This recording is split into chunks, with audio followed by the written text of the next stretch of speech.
Hello, welcome to study circle. अगर आप BPSC teaching recruitment exam की तैयारी कर रहे हैं तो आप एससीईआरटी के इम्पोर्टेंस को जानते हैं। तो इसी सीरीज में आज हम लोग क्लास 6 स्टैंडर्ड हिस्ट्री चैप्टर 14 हमारे इतिहासकार के बारे में पढ़ेंगे।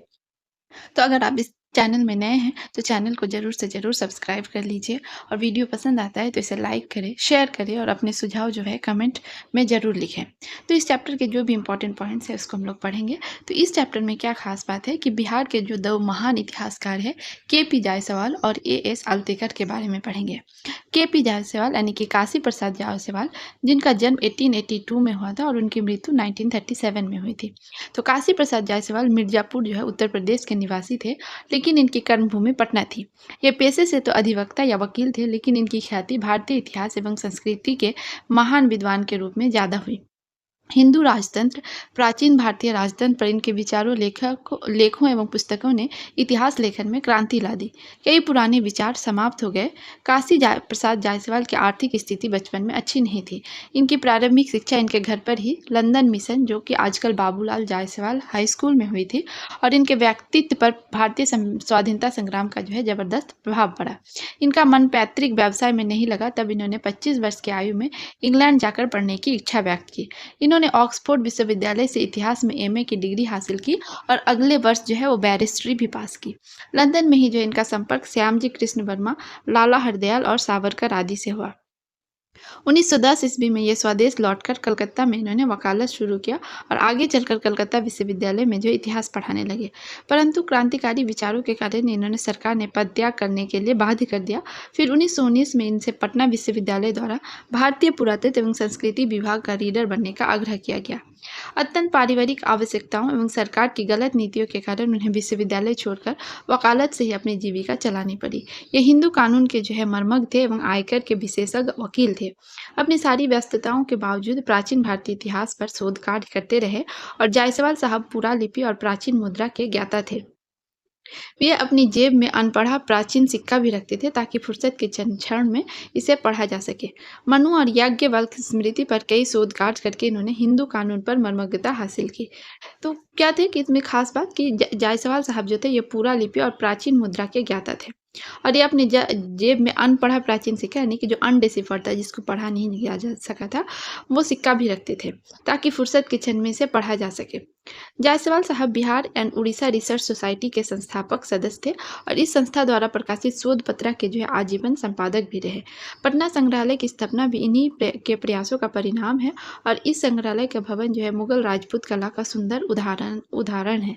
डॉक्टर राजेंद्र प्रसाद की अध्यक्षता में बिहार इतिहास परिषद की भी इन्होंने स्थापना की और ये कई समितियों के सदस्य रहे एवं कई पत्रिकाओं का संपादन भी किया।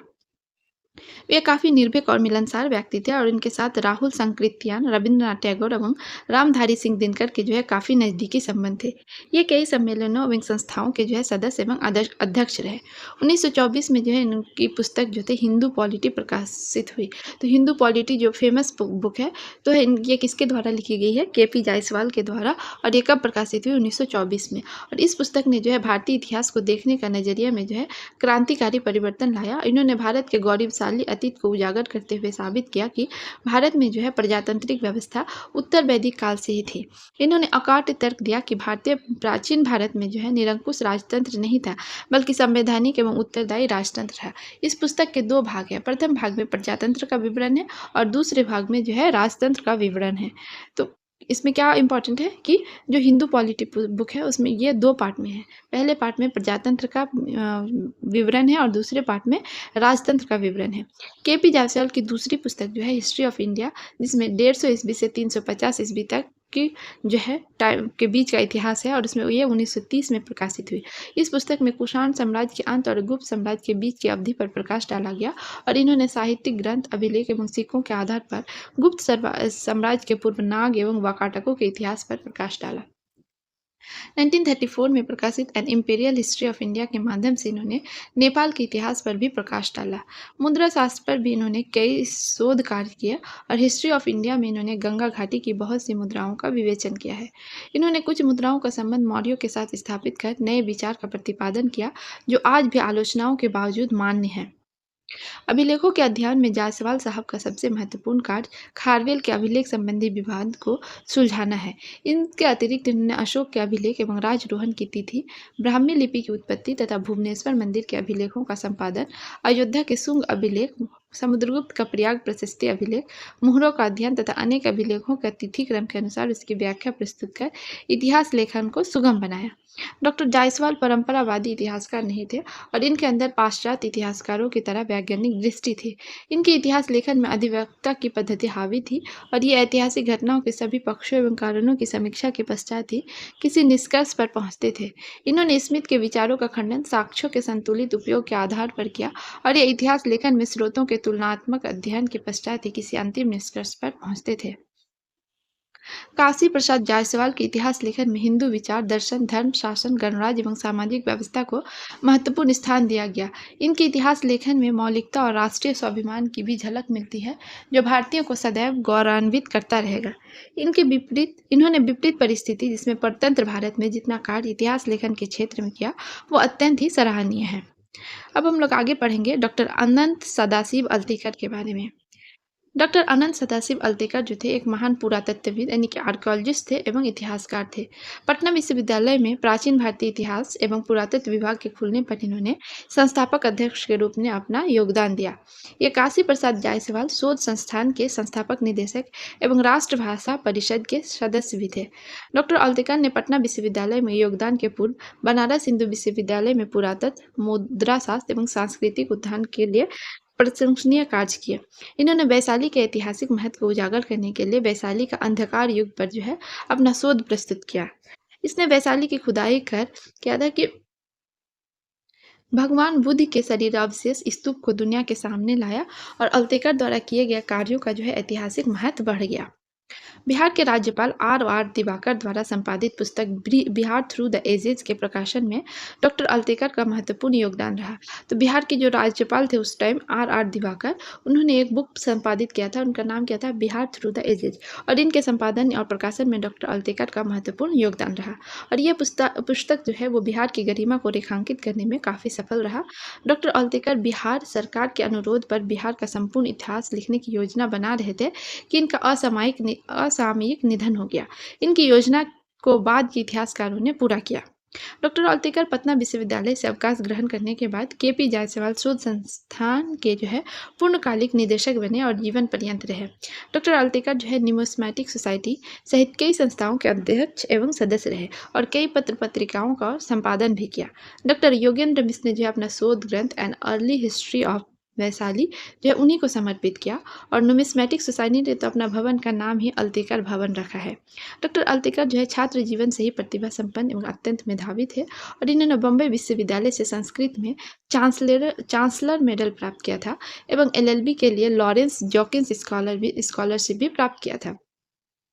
इनकी नियुक्ति बनारस हिंदू विश्वविद्यालय के भारतीय संस्कृति विभाग में संस्कृत के अध्यापक के रूप में हुई और इन्होंने जो है राष्ट्रकूटों के इतिहास पर D.R. बनर्जी के निर्देशन में डी लिट की उपाधि प्राप्त की थी और इनका शोध प्रबंध जो था वो पूरा भी लिखो साहित्य स्रोतों पर आधारित था और इनके कारण इनकी ख्याति एक इतिहासकार के रूप में फैली और अपने अथक प्रयास से इन्होंने 21 पुस्तक और लगभग 200 शोध पत्र प्रकाशित करवाया था।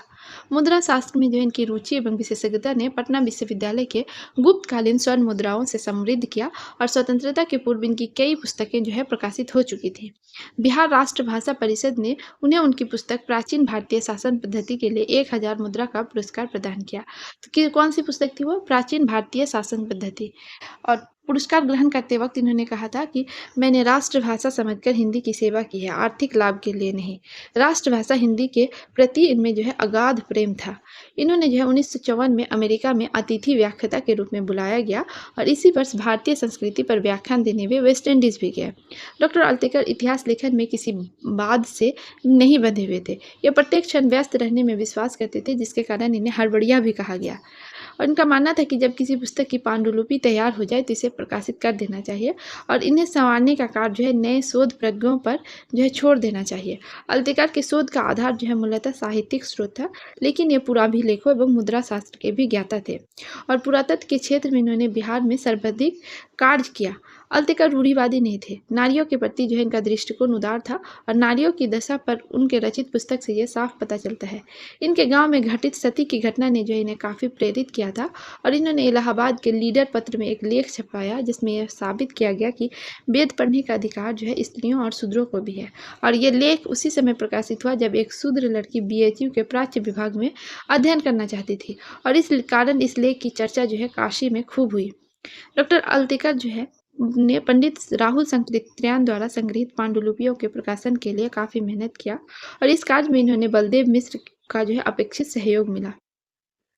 इनके संबंध में जगदीश चंद्र माथुर ने अपने संस्मरण में लिखा है कि मैं अक्सर ताज्जुब करता था कि डॉक्टर ओल्तेकर ने अपने सभी ग्रंथ भारत में ही क्यों छपवाए, जबकि उनकी इतिहास विषयक रचनाएं जो है वो विश्व स्तरीय थी, क्योंकि इंग्लैंड या अमेरिका में प्रकाशित ग्रंथों की जो प्रतिष्ठा थी वो भारत की प्रकाशित ग्रंथों की नहीं थी। तो क्या डॉक्टर अल्तेकर इस बात को नहीं समझ सके? और एक बार पूछने पर उन्होंने कहा कि बहुत पहले जब राष्ट्रीयता का दौर आया तभी मैंने संकल्प लिया कि इंग्लैंड में अपनी पुस्तकें नहीं छपवाऊंगा। आखिर इतने लोग महंगे विदेशी कपड़ों का बहिष्कार क्यों खादी को अपना रहे थे? मैं अपने ग्रंथों को तो देसी रूप दे सकता था। हालांकि अब परिस्थिति बदल गई है, लेकिन संकल्प को कैसे तोड़ूं? डॉक्टर अल्तिका राष्ट्र प्रेम से सदैव अभिभूत रहते थे और ये खादी का वस्त्र भी धारण करते थे। इनका जीवन बिल्कुल सादा था, लेकिन शोध कार्य में ये कभी पीछे नहीं रहते थे।